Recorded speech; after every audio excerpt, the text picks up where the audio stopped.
También es muy sabido que quien hace lo que le gusta, pues en realidad no trabaja porque lo disfruta. O sea, el emprendimiento es el mejor motor de movilidad social. El momento eureka no existe. Lo que existe es la capacidad de identificar una necesidad. Solemos pensar que hacer negocios es simplemente lucrar. Y hay otro extremo muy interesante, que es hacerlo con propósito, porque además nos da un valor a la vida, nos alegra el corazón, nos enriquece el alma como empresarios. Hoy hablaremos un montón sobre ese espacio de cómo hacer las dos cosas a la vez, hacer negocios, emprender, pero encontrar un nicho tan específico o tan bueno que nos permita además contribuir con el país, contribuir con la sociedad, contribuir con el mundo. Y eso es lo que vamos a hablar el día de hoy con Juana Ramírez. Así que no se vayan a ir. Te doy la bienvenida a este primer episodio de la segunda temporada de este podcast Aprender para Emprender. Yo soy Oscar Banda, vicepresidente y director general del negocio B2B de AT&T en México, y estoy encantado de tener una invitada de lujo el día de hoy.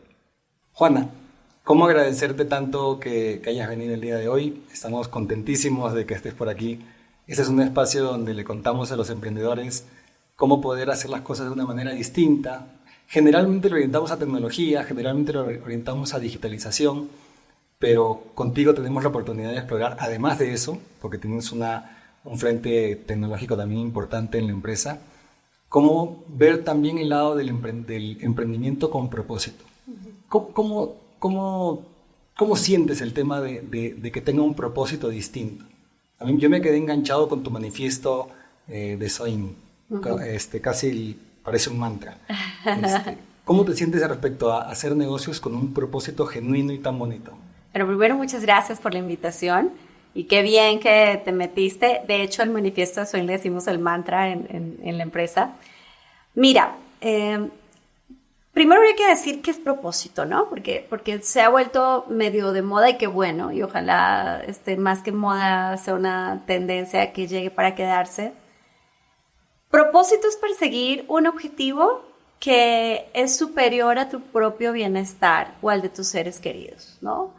Propósito es que todos los esfuerzos que hago tengan un impacto positivo sobre otros y otros que incluso no alcanzo a ver, ¿no? Y creo que cuando hablamos de propósito, los emprendedores que tienen empresas chiquitas dicen, no, mira, yo que estoy trabajando por sobrevivir, ¿no? Estoy trabajando por sacar mi negocio adelante. Seguramente que es el primer propósito es el de la familia, el de los hijos, y eso todo está muy bien.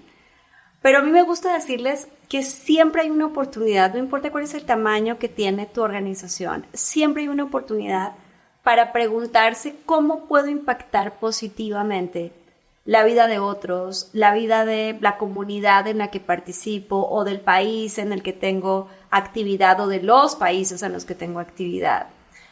Porque lo distinto de un emprendedor o un empresario con propósito y sin propósito ya no es si la empresa tiene un sentido social o no, ¿no? Antes se decía, bueno, es que estas son las empresas de impacto social, ¿no? Que normalmente tienen que ver con educación, con salud, con alimentación, ¿no? Con cosas que pueden impactar positivamente o la base de la pirámide o la gente que está en alguna condición de vulnerabilidad.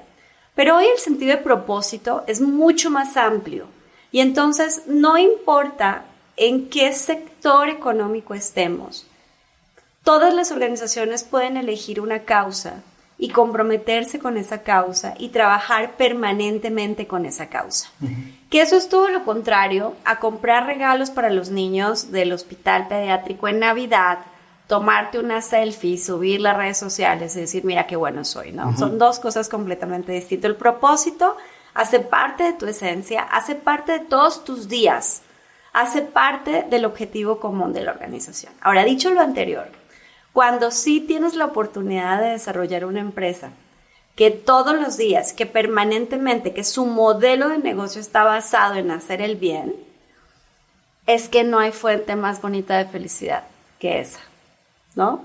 Cuando, y lo digo mucho en muchos espacios, cuando te levantas todos los días a saber que tus actividades, que el contacto con las personas, con los pacientes, que es nuestro caso en SOIN, pues van a hacer que ese día sea más fácil para alguien que no está enfrentando un proceso fácil, para una familia que no está enfrentando un reto sencillo, ¿no? Porque todas las enfermedades para las que trabajamos son complejas, pero que al final del día, cuando llegas a tu casa y estás ahí lavándote los dientes frente al espejo del baño, te ves y dices, qué bien, este día valió la pena.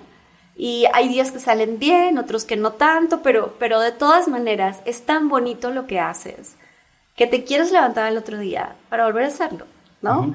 Y también es muy sabido que quien hace lo que le gusta, pues en realidad no trabaja porque lo disfruta. Y creo que un poco pasa eso en SOIN, ¿no? Que ya hoy no es solamente mi propósito, porque parte de la magia es tener la capacidad de encontrar a otros en tu camino que respiran lo mismo, que les encanta ese propósito, que tienen una vocación, que tal vez es la palabra para definir a todo el equipo de SOIN, que tiene vocación por servir, que tiene vocación y mística por la salud, y dice, ya, yo te ayudo, yo quiero estar ahí, yo quiero ser parte de eso, y entonces vamos compartiendo todos esa pasión literal por llegar a más gente, por impactar de mejor manera, por perfeccionar los servicios que prestamos, por amor, por vocación. Y entonces esto es, en otras palabras, desarrollar un modelo de negocio enfocado en el bien hacer y entender que el bien hacer hará que la rentabilidad lo acompañe, pero no al revés, ¿no? El cambio de paradigma es no hagas un modelo de negocio para ganar dinero y solo para ganar dinero, porque ese siempre es insuficiente, siempre. ¿No? Una sola frase de gracias, hoy me hiciste el día, o gracias, eres mi ángel guardián, porque esa es una frase que los pacientes le pusieron a los concierge en SOIN, eres mi ángel guardián, ya está, que lo empiezas a medir en vidas, ¿no? Estamos muy acostumbrados a hablar de los famosos unicornios, y qué bueno que tengamos muchos unicornios, estas empresas valuadas en $1 billón, pero en mis conferencias le digo a los emprendedores, ¿y qué tal si empezamos a proponernos ser unicornios de vidas? ¿Qué tal si empezamos a contar no los millones de dólares en el banco, sino los millones de personas que puedo impactar con mi trabajo, que puedo impactar positivamente con mis servicios, que le puedo dar otra oportunidad? Creo que eso hace toda la diferencia. Genial. Eso se da un contexto buenísimo del propósito, que es algo que a mí me interesaba mucho que lo comprendiéramos, porque si del otro lado de la cámara, la pantalla, está alguien haciendo negocios y siente, oye, pero mi empresa es de este otro giro, pues le puedes dar un carisma, le puedes dar una vueltita para que tenga un propósito detrás y sientas este alimento del alma tan precioso, tan único como es el sentir que estás ayudando más allá de, intereses directos. Así es.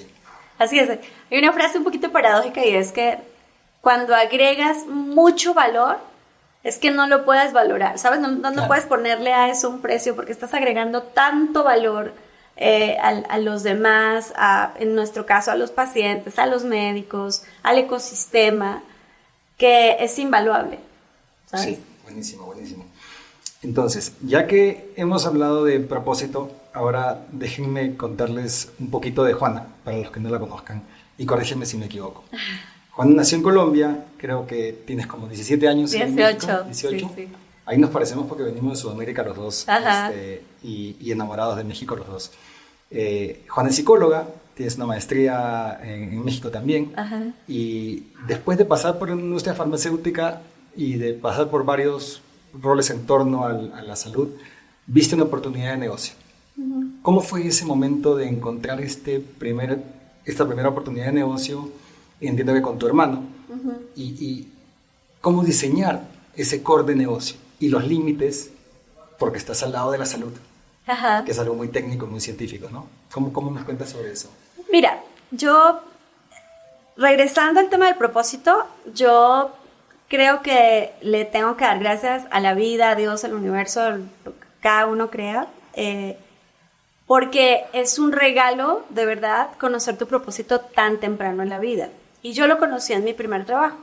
En mi primer trabajo estaba en contacto con pacientes VIH positivos, en una época en la que todavía la gente pensaba que si hablaba con una persona VIH positiva o si le daba la mano se iba a contagiar, y que hoy sigue habiendo muchos tabúes, lamentablemente, pero en ese momento muchos más.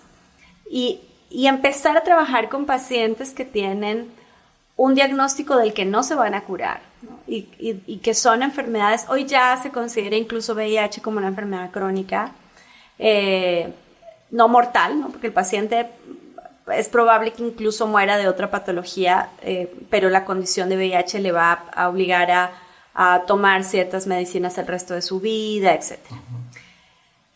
Cuando los seres humanos somos tan paradójicos que parece ser que solo cuando tienes enfrente la muerte valoras realmente la vida. Y creo que la pandemia nos lo enseñó, facilito. No importa si trabajabas en el sector de las telecomunicaciones o del transporte o en el sector bancario, el que tú quieras se paralizó por un virus invisible. Uh-huh. Y estuvimos todos encerrados en nuestras casas, entendiendo que no hay nada más importante que la vida y que la salud, porque ha sido la época de la humanidad en la que más estudios clínicos nos hemos hecho, ¿no? En la que yo creo que muchas de las personas que nos están escuchando en esa época decían, ay, me duele un poquito la garganta, ¿será COVID? Hoy estoy como un poquito con más temperatura. Y en la vida común y antes de COVID, la verdad es que nos podía doler la garganta 3 semanas, y ya cuando literalmente no podíamos hablar, entonces ahí sí nos íbamos a atender con el médico, o el médico te pregunta, ¿y desde cuándo tienes ese dolor en la espalda? Pues ni me acuerdo, ¿no? Estoy acá porque ya la verdad es que ya no puedo caminar o ya me duele demasiado. Entonces, entender ese valor de la vida lo más temprano que puedas, ¿no? Yo sé que tú hablas de emprendimiento en este espacio, pero es que no se puede nada si no estás sano. Entonces, entendiendo eso y entendiendo que ya los sistemas de salud de los gobiernos hacen unos esfuerzos, unos mejor que otros, para atender con medicinas, con cirugía, con médicos, con tal, pero que hay un montón de espacios que nadie atiende, ¿no? Uh-huh. Los teóricos del emprendimiento hablarían de un océano azul. Yo no sé si el nuestro era un océano, un lago, un charco, no me interesa. Pero lo que sí es que había un espacio que nadie atendía. ¿Cuál espacio? El del bienestar integral de esas personas. Y no tiene mucho de ciencia, pero también tiene mucho de sentido común. Tus abuelos y los míos decían, mira, si tienes un problema, mejor que estés bien alimentado, ¿no? Que estés mentalmente fuerte, uh-huh, y que estés emocionalmente tranquilo para que puedas enfrentar ese problema. Uh-huh. Pasa lo mismo con las enfermedades. Necesitamos cuerpos suficientemente fuertes y eso se traduce en nutrición. ¿Cuál es la nutrición necesaria y que es distinta para enfrentar, por ejemplo, el tratamiento de quimioterapia en un paciente con cáncer? ¿Y cuál es la alimentación después de la quimioterapia, etcétera? Por darte un ejemplo. Entonces, cómo trabajar en nutrición es vital para que a ese paciente le vaya mejor. Y luego está la parte emocional. Y entonces, ¿cómo educo al paciente? ¿Cómo trabajo en su salud mental? ¿Cómo puedo hacer? Y esto que te voy a decir es paradójico, pero te lo juro que te lo digo porque me lo han dicho miles de pacientes a lo largo de los 15 años que tiene SOIN. Después del diagnóstico de cáncer empezó la mejor etapa de mi vida. Después del diagnóstico de esclerosis múltiple empezó la mejor etapa de mi vida. ¿Por qué? ¿Porque vives mejor? No, tienes una enfermedad compleja, difícil. Solo porque empecé a ser consciente de lo que verdaderamente importa. Y entonces, cuando les preguntas a los pacientes, incluso en sus etapas terminales, ¿no? Incluso cuando un médico dice, ya no hay nada que hacer, y les dices, ¿qué quieren? El paciente empieza a decir, quiero llegar a Navidad, porque quiero compartir la última cena, o quiero esperar a que nazca mi nieto porque mi hija está embarazada, ¿sabes? Empezamos a regresar sobre lo básico, sobre lo que realmente importa. Entonces, entendiendo y viviendo esto con muchos pacientes, se me ocurrió que teníamos que generar un modelo de atención, de acompañamiento, que le entregara y que complementara todas estas cosas para los pacientes, mientras los sistemas de salud hacían lo que podían, ¿no? Como es, por ejemplo, súper normal que los pacientes abandonen los tratamientos, ¿no? Entren y salgan del tratamiento y no se dan cuenta que cuando abandonan el tratamiento se complican sus síntomas y es probable que tengan que pasarlo a un tratamiento aún más intensivo o a veces ya no hay otra cosa. Es súper común, por ejemplo, en diabetes, ¿no? Los pacientes con diabetes, la mayoría, si les preguntas, ¿usted se considera una persona sana o enferma? Van a contestar sana, a pesar de que tienen una enfermedad crónico-degenerativa que los puede llevar a cosas muy feas como quedarse ciegos, como vivir amputaciones, como vivir insuficiencia renal, en fin. Y entonces como se sienten sanos, ¿no? Pues me tomo la medicación 3 meses y a la cuarta ya no me la tomo, o sigo con la dieta que me dio el doctor, pero unos meses y ya me canso y ya. Entonces, educar al paciente para explicarle por qué cuidarse tiene que convertirse en su estilo de vida, no en un momento, no en un periodo específico, y por qué cada vez que se va del tratamiento le va a ir peor y entonces es mejor generar lo que técnicamente llamamos adherencia terapéutica. Es bueno. Y eso le conviene al paciente, le conviene a los médicos porque les va mejor a los pacientes, le conviene a los sistemas de salud porque les cuestan menos a esos pacientes porque tienen menos complicaciones. Entonces lo que armamos fue justamente eso, un servicio de concierge, en donde acompañamos al paciente con personal especializado en salud, le facilitamos todos los procesos administrativos en el sector público o en el sector privado, mientras lo acompañamos a él, pero también a la familia. Porque ahora que hemos hablado tanto del sistema de cuidados, es importante decir que el 97% de todos los pacientes en el mundo son cuidados por una mujer. No lo digo yo, lo dice la Organización Mundial de la Salud. Entonces, esas mujeres que cuidan también se enferman. O sea, la pregunta es, ¿y a la cuidadora quién la cuida? ¿No? Entonces, cuando trabajamos en el modelo concierge, también desarrollamos un espacio para atender a los cuidadores, para atender a la familia. Una mujer con cáncer de mama, créeme que te agradece más que trabajes con sus hijos en cómo entender el diagnóstico, cómo aceptar lo que viene, que incluso con ella misma, ¿no? Tengo pacientes que me dicen, yo sé lo que me está doliendo, pero no sé lo que les está doliendo a ellos. Entonces, enseñarles a contener, enseñarles a vivir, ¿no? Con algunas enfermedades que algunas van a tener cura, pero los tratamientos son duros, son difíciles, y otras simplemente hoy aún no tenemos una cura y sin embargo la vida sigue teniendo sentido. Y entonces generar todos esos servicios alrededor del paciente pues se me convirtió en un propósito y en la motivación que no se ha acabado, que sigue intensa o más durante estos 15 años y a la que hemos ido sumando a más profesionales para atender hoy ya no solo pacientes en México, donde operamos en 19 ciudades, sino también en algunos países de Centroamérica y el Caribe y en algunos de América Latina. Y es muy emocionante poder llegar con toda esta oferta de valor al mercado. Pero lo dices tan fácil, casi te creo. Pero ¿cómo es ese momento en el que Juana dice, ya sé, es enfermedades crónico-degenerativas, son estas sí, estas no, voy a poner un concierge, voy a tener especialistas ahí alrededor para tratar, me imagino, psicología, nutrición y todo esto? Muy fácil para saltárnoslo por aquí. Ayúdanos a entender cómo diste ese paso de ver la luz de, sí, ese es el negocio. El momento eureka no existe. Eso es lo primero que habría que decirles a los emprendedores. Hay uno que otro que se le ocurren cosas mientras sueña, pero lo que existe es la capacidad de identificar una necesidad, ¿no? Entonces, decía Picasso que la inspiración te alcanza trabajando.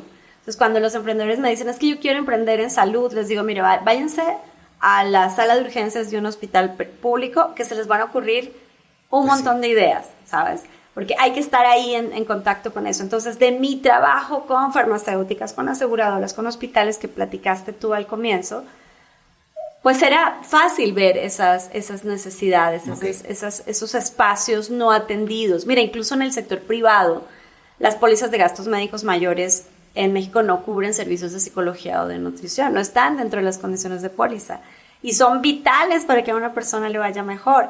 y menos están para su familia o porque ellos no están enfermos. Entonces el modelo de atención no está hecho para pensar en el bienestar de una manera holística e integrada, sino para atender la enfermedad. No estamos trabajando en la salud, el sistema trabaja en la enfermedad. Entonces, esas cosas era fácil observarlas, ¿no? Si alguien quiere trabajar en movilidad, de verdad que solo tiene que usar el transporte público para que se le empiecen a ocurrir un montón de cosas que podrían mejorar esa realidad. Entonces, no lo quiero simplificar, pero honestamente ver las necesidades es fácil. Lo interesante es empezar a diseñar soluciones para resolver esas necesidades e ir iterando, ir probando si esto sí genera el impacto que yo estoy esperando, si esto sí es algo por lo que el mercado está dispuesto a pagar o no, si genera el impacto que prometo, etcétera. Y entonces vas probando. Yo llevo 15 años probando. No quisiera decirte que tengo un modelo terminado, y sé que muchos emprendedores me van a entender, porque todo el tiempo estás ajustándole una tuerquita, poniéndole un moñito que no habías pensado que se veía bien ahí, y entonces vas conformando, y sobre todo cuando trabajas en cosas como salud, en donde cada persona es única, distinta, reacciona diferente a los tratamientos, pues hablar de atención personalizada implica, entre otras muchas cosas, tener la sensibilidad de estar viendo lo que al otro le hace falta, lo que al otro le falta. Entonces, en este camino no solo introdujimos muchas herramientas tecnológicas para llegar a más gente, sino que nos sumamos a toda la conversación del diagnóstico genético y genómico para que eso nos diera mayor precisión en el tipo de necesidades que el paciente requería. Entonces, ha sido un proceso en el que hemos ido sumando cosas y al final soy en lo que se convirtió eso en un ecosistema, en alguien que coordina un ecosistema en el que verdaderamente pone a los pacientes en el centro de todos los esfuerzos, pero coordina servicios con otros prestadores de manera que no estemos duplicando una oferta de servicio que ya existe en el mercado. Entonces, es un ejercicio de todos los días. ¿Y por qué en pacientes con enfermedades complejas? Porque puntualmente trabajamos en oncología, en enfermedades autoinmunes como esclerosis múltiple, como artritis reumatoide, en infecciosas graves como VIH y hoy mucho en enfermedades raras o poco frecuentes, mayoría de ellas de origen genético. ¿Y por qué enfocados en este grupo? Mira, esto tiene un sentido económico, porque estos pacientes representan más o menos el 3% de todos los pacientes de un sistema de salud. Y sin embargo, le cuestan entre el 60 y 70% del gasto total en salud. Entonces sigue siendo un grupo pequeño de pacientes. Es un Pareto marcado. Pero con un impacto gigantesco a nivel de todo el sistema de salud, ¿no? Los sistemas de salud en el mundo hacen hoy grandes esfuerzos por atender enfermedades e insuficientes esfuerzos por atender prevención y diagnóstico temprano. O sea, en la medida en que nosotros podemos desde nuestra orilla hacer más accesible, hacer más viable, que a los pacientes ya diagnosticados les vaya mejor, pues entonces entendemos que estamos generando un impacto positivo dentro de todo el sistema. Oye, qué lindo todo lo que hacen.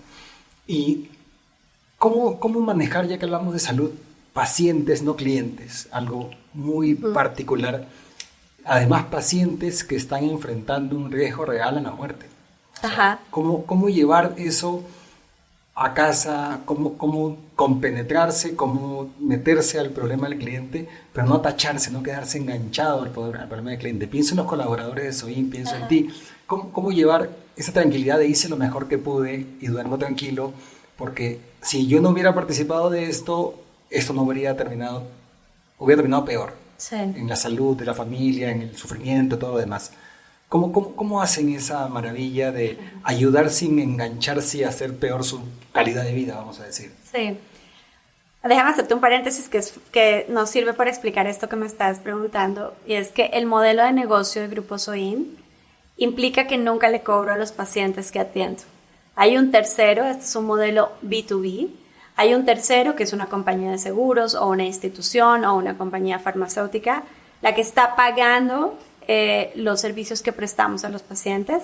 Luego, en realidad, créeme que sí somos completamente felices porque el paciente solo está recibiendo valor y eso lo hace genuino, ¿no? Y real. Ahora, ¿cómo lo manejamos? Mira, antes, cuando en las primeras etapas, en realidad teníamos concierge que no necesariamente eran profesionales de salud, que podían ser profesionales en otros sectores, pero que tenían buena vocación de servicio, les gustaba, etc. Pero con los años decidimos ya no contratar personas que no tuvieran una formación en el sector salud. Entonces, tenemos muchos médicos, enfermeras, psicólogos, nutriólogos, químicos, farmacobiólogos, genetistas, en fin. Entonces, partes del hecho de que todas esas personas decidieron genuinamente, encontraron, como yo, como Andrés, encontraron su propósito. Y su propósito estaba en la salud. Y por eso le dedicaron 5, 6, 7, 10 años a formarse en esa disciplina.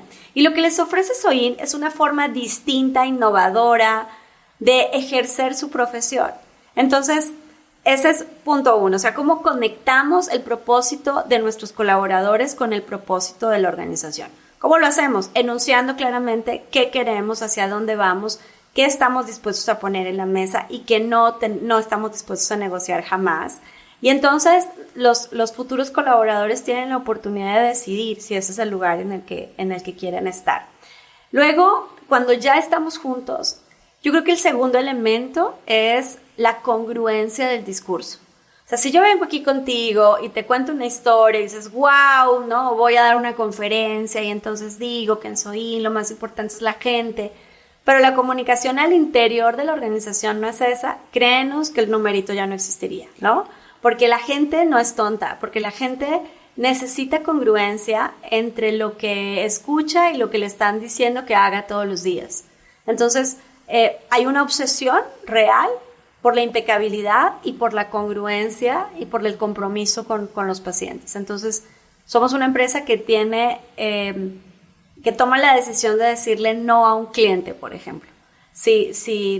Y aquí, ojo, que para nosotros no son los pacientes, los clientes son las instituciones que pagan por estos servicios, pero estamos dispuestos a decirle no a un cliente si estos principios de compliance, de calidad, no están claros, si no compartimos la misma filosofía, si no tenemos un propósito común también con los clientes, preferimos decir que no, ¿no? Y eso nos ha llevado a trabajar con empresas de primer orden, de primer nivel, y eso genera credibilidad en el largo plazo también. Y el tercer elemento, porque no es menor, es justo el efecto burnout que sufren no solamente los colaboradores de Soin, sino todos los trabajadores del sector salud. Entonces, ¿cómo lo resolvemos? Trabajamos intensivamente en entender la salud desde el punto de vista del bienestar, del ejercicio, del cuidado. También hay espacios para que ellos hablen con otros profesionales y los puedan contener. Pero te podría decir que los profesionales de la salud en general entendemos que la muerte hace parte de la vida. Y que incluso, decía yo hace un momento, cuando un médico dice ya no hay nada que hacer, que esa es una frase que hemos escuchado muchas veces y que es dolorosa, el ya no hay nada que hacer solo representa que a nivel terapéutico las opciones clínicas se han agotado, que no hay nada más que hacer desde el punto de vista clínico. Pero para Soin significa hay mucho que hacer para cuidar, para manejar el dolor, para que se reconcilie con sus familiares, para que sus familiares se reconcilien correctamente, para que incluso después de su partida podamos trabajar en toda la terapia de duelo, de desprendimiento, de despedida correcta. La vida debe dignificarse desde el primer día en que un bebé nace hasta el último día en que una persona cierra los ojos. Todo eso se llama vida y trabajar en esa vida es un privilegio. Qué maravilla. Y entrando al mundo de emprendimiento, hablas muchas veces de emprendimiento escalable y de alto impacto. El alto impacto está clarísimo. Ahora, diseñar todo esto que nos estás contando y además decir, oye, pero esto es tan general que sucede en todas partes de estos países. Quizá en Europa menos habrá un sistema de salud que nos contenga mejor, pero es algo que es transversal a Latinoamérica sin duda alguna. ¿Lo diseñaron desde un principio así o han venido viendo que esa necesidad se puede replicar en Colombia, en Argentina, que fueron creo los primeros lugares en los que exportaron? No, claro que no lo diseñamos así. Que sí, para nada. No. Les mentiría. No, a ver, diseñamos lo que queríamos, ¿no? Queríamos generar mucho valor. Luego empezamos a desarrollar software, entonces hicimos nuestro primer CRM para mejorar la eficiencia de los concierge, para que tuvieran en una sola pantalla lo que tenían que hacer y esto los hiciera más eficientes. Luego empezamos a adoptar tecnologías mucho más poderosas y entonces multiplicamos por 8, por 10x la capacidad de alcance que tenían los concierge. Luego empezaron a aparecer las herramientas de inteligencia artificial, entonces las preguntas frecuentes y cosas que ya puede resolver un bot fantástico, pero no para reemplazar a nuestros concierge, sino para que los concierge tengan más tiempo de decirle al paciente, ¿cómo amaneciste hoy? Me contaste ayer que no pudiste dormir, hoy dormiste mejor, ¿cómo te sientes? ¿Qué tal de energía? O sea, para escribir esas historias que escribimos con ellos todos los días. Entonces, y luego, claro que nos encontramos, que no era sorpresa, sabíamos que esta es una necesidad humana, ¿no? Que trasciende fronteras y que podíamos llegar con estos servicios a otros países, en donde, aunque los sistemas de salud son distintos y aunque también hay que decirlo, la salud es cultural. O sea, no puedes estandarizar, hay cosas que son muy de cada espacio, de cada cultura. La realidad es que la necesidad sí existe, entonces el reto es más bonito porque en cada país tenemos que volver a adaptar y a ver cuáles son específicamente los ajustes que tenemos que desarrollar para que podamos llegar correctamente con ese servicio al paciente. Está clarísimo que tienes un modelo muy, pero muy centrado en el propósito, muy tecnológico, escalable, de alto impacto. La verdad es que es una belleza de modelo, te felicito. Gracias. Y hablemos ahora del emprendimiento, porque además de hacer todo lo que haces, te das tiempo de participar de ASEM, que es la Asociación de Emprendedores en México. ¿Cómo es tu vocación hacia el emprendimiento y hacia ayudar a otros emprendedores además de todo lo que haces? Es que mira, cuando tú logras solucionar algo en tu trabajo, por ejemplo, y luego te das cuenta que eso que solucionaste es el problema de alguien más, sería negligente que no vayas y le digas, oye, se resuelve así, ¿no? Sería egoísta, dices. Sí, egoísta y negligente, ¿no? Imagínate que no sabes por dónde tienes que salir o cuál es el botón que tienes que tocar y aprendes y luego te sientas a ver que otro está tratando de hacer lo mismo. Claro. Cuando puedes hacer que para él sea más fácil. Entonces, cuando emprendimos mi hermano y yo, pues esto de hablar del ecosistema emprendedor, es más, llamarnos emprendedores, hablar de fondos de inversión, creo que para ese momento en México había 2 o 3 fondos de inversión. Y entonces, particularmente a partir de octubre del 2015, que me hice parte de la comunidad de emprendedores de Endeavor, que es por excelencia los emprendedores de alto impacto, y empecé a recibir premios y a aparecer, ya sabes, en las listas de las 30 promesas de negocios de no sé qué revista, y luego en las listas del ranking de mujeres poderosas y todo eso. Ahí hubo un momento en mi vida de decidir para qué servía eso.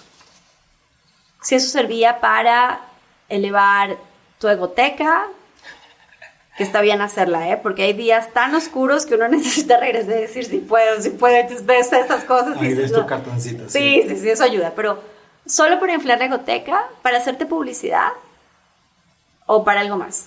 Entonces, otra vez volvemos al tema de la congruencia, ¿no? Y otra vez la congruencia es, pues tiene que servir para que a otros les cueste menos, porque yo sí soy una enamorada del emprendimiento. O sea, el emprendimiento es el mejor motor de movilidad social. Uh-huh. No hay ninguno mejor que el emprendimiento. Tal vez la educación, pero la educación tiene plazos mucho más grandes. También son importantes y también tendríamos que estar hablando de la educación para el emprendimiento, porque en nuestros países latinoamericanos, desde los 70, 60, estamos hablando de la educación para el empleo. Pero tenemos que empezar a hablar de la educación para el emprendimiento. ¿Todos van a ser emprendedores? No necesitamos que todos sean emprendedores, pero sí necesitamos naciones emprendedoras en donde sea más fácil hacer negocios. Entonces, la Asociación de Emprendedores es eso, es una asociación de emprendedores para emprendedores, en donde trabajamos en iniciativas de formación, de educación, donde desarrollamos y gestionamos políticas públicas, donde hacemos investigación y dejamos esa investigación al alcance de todos los que lo quieran consultar, porque están trabajando desde sus estados, porque quieren hacer iniciativas que impacten positivamente a los emprendedores.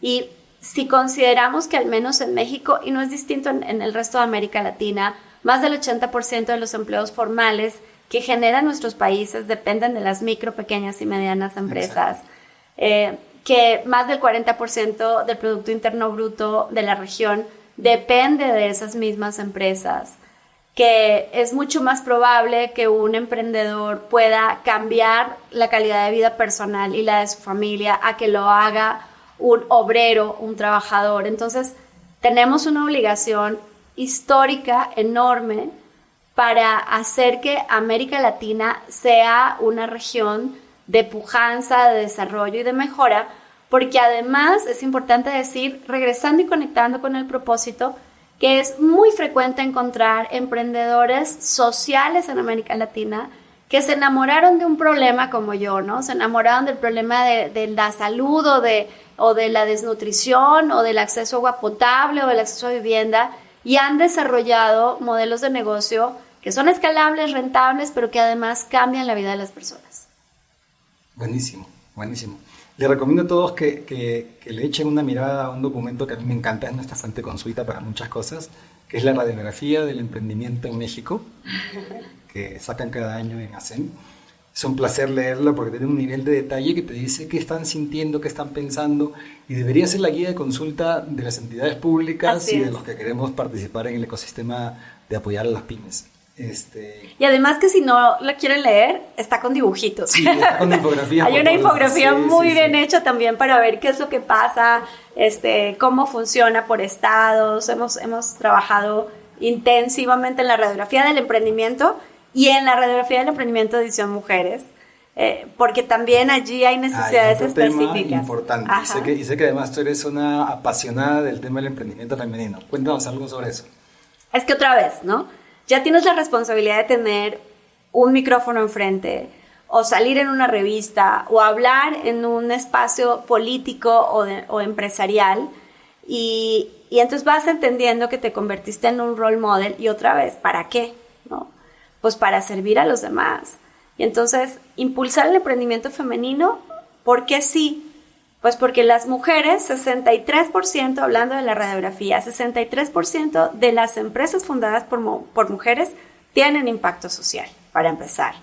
Porque las mujeres contratan más mujeres y entonces vamos cerrando la brecha. Más del 60% de los colaboradores en empresas fundadas por mujeres son mujeres, mientras que apenas el 28% de los colaboradores de empresas fundadas por hombres son mujeres. Así que todavía tenemos brechas importantes por cerrar. A mí no me gusta hablar de si las mujeres somos mejores o peores o los hombres, pero sí creo que las mujeres tenemos una responsabilidad importante social y es convertirnos en una sociedad incluyente. No se trata de, es el tiempo de las mujeres para que entonces las mujeres conviertan en rosa y morado absolutamente todo, sino para que finalmente le enseñemos a la sociedad que podemos trabajar con todos los colores, con todas las ideas, con todas las culturas, que podemos hacer una sociedad verdaderamente diversa e incluyente.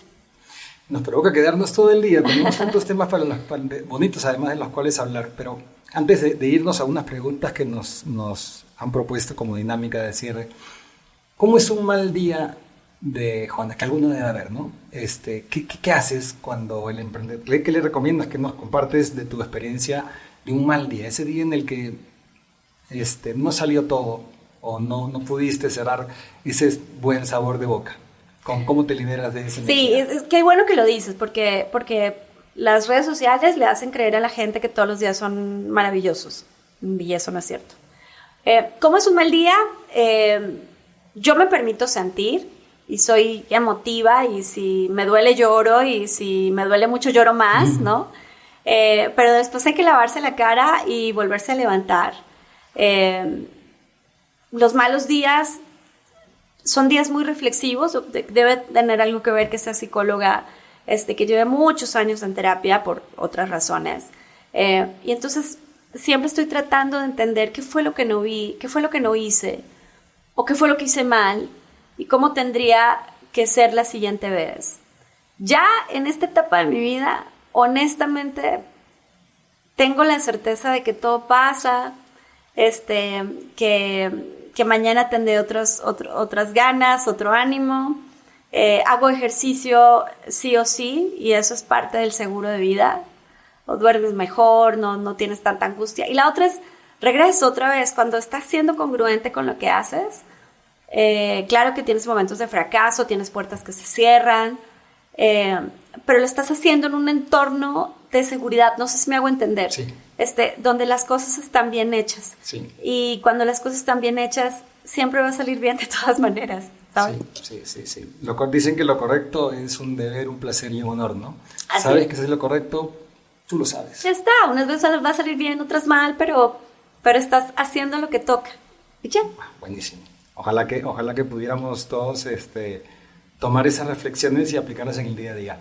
Honestamente, hay días en los que me sale bien y otros que no. Otros que cerveza y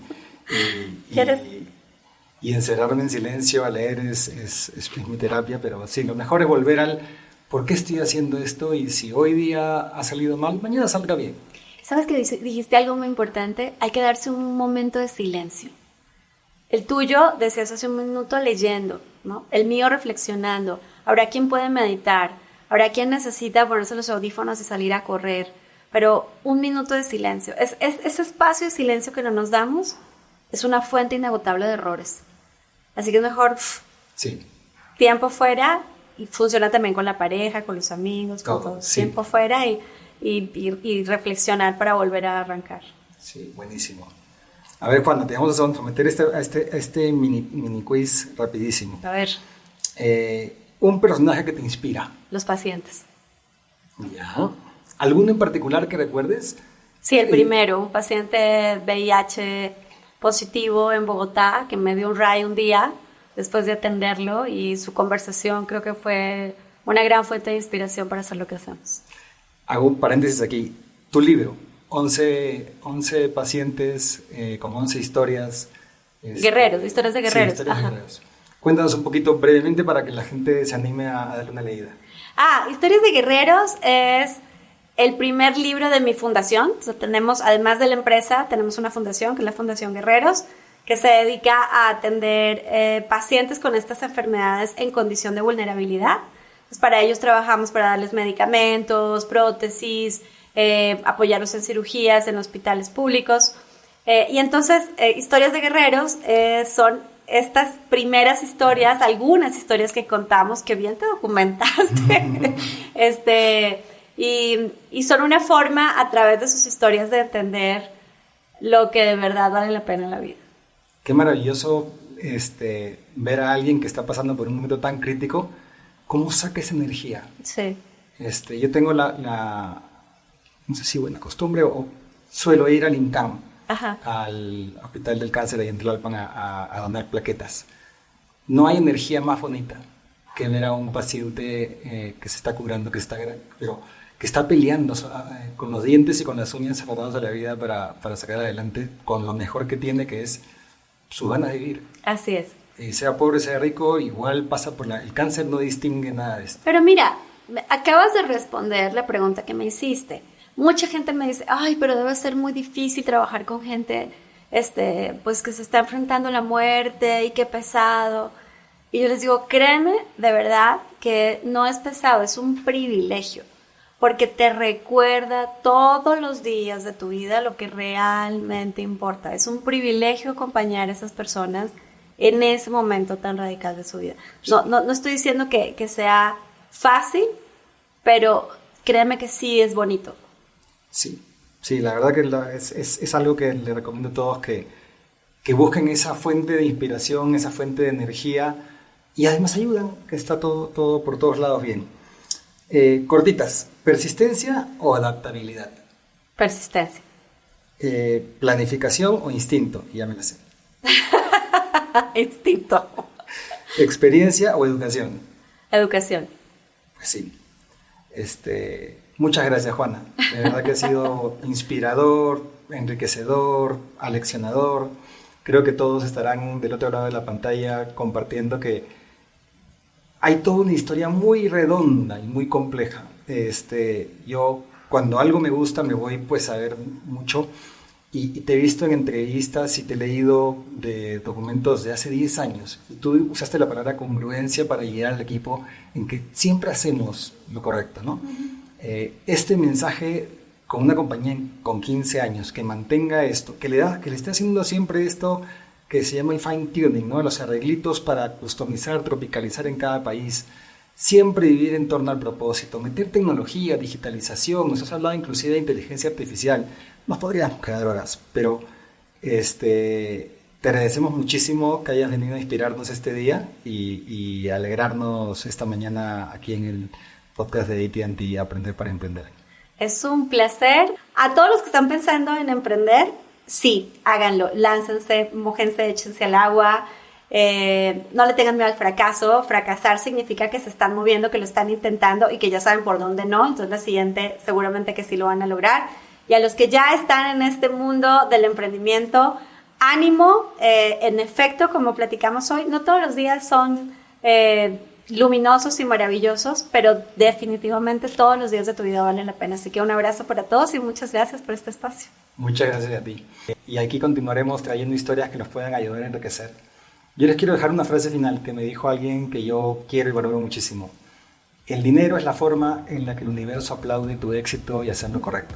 Entonces, siempre quédense con esto en la cabeza, porque si logran hacer que esto que hacen, y que está muy bien que tenga un fin de negocios, si tiene un carisma o le pueden dar una vueltita para que ayude a otros de manera complementaria, pues van a sentir un elemento para el alma que los va a enriquecer y hacer más fácil todo este camino del emprendimiento. Recuerda seguirnos en nuestras cuentas oficiales, tanto en LinkedIn como en Spotify. Nos puedes encontrar como AT&T Business México.